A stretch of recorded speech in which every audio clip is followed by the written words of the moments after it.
I tell my clients now, I only had one strategy for success, and that was to get smarter and work harder.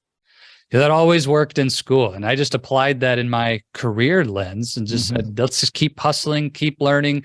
And the problem with that, Doug, is I also got married right out of college and started picking up all these new responsibilities. And oh, by the way, they don't teach you a lot of the things about career building in school. They teach you how to be an engineer. After about 5 years, I woke up and found myself completely burned out. And yes, I'd had some success at work, and how couldn't I? I'd put all my focus and energy there.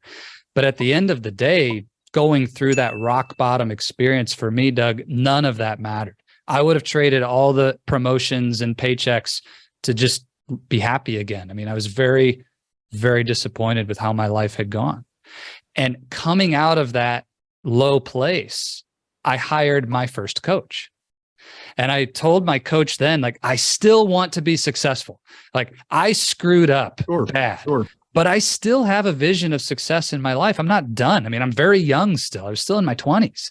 And it's like, that is all still here, but I need a new strategy. Like, there has to be a different way to do this. And I worked with my coach on career development and personal growth and did some work on myself that I had never even imagined or heard of before. And a lot of it was very foreign to me, especially as an engineer.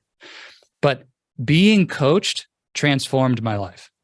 And I experienced massive success, 5 promotions in 5 years, doubled my income, got whatever I wanted was happening for me at work. And I was having more fun, working less hours. I got remarried. My life was just going awesome.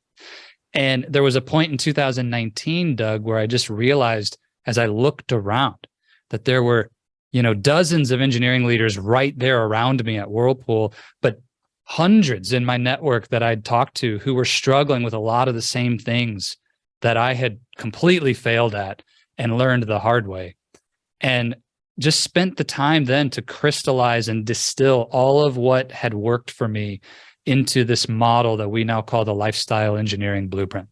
And I left my career, which was honestly on a fantastic trajectory, because I found my purpose, my calling to go and take this to the engineers who need it and leaders at all levels, especially when you get into those first management positions where the pressure really builds from above and below, and said, I want to help you not experience those rock bottom moments I did. And that's how we got to doing coaching full time today with my company, Oasis of Courage. And it's been growing really fast. I mean, the demand is there. There's a lot of burned out, frustrated, stuck engineers and STEM professionals in the world. And that's where we specialize.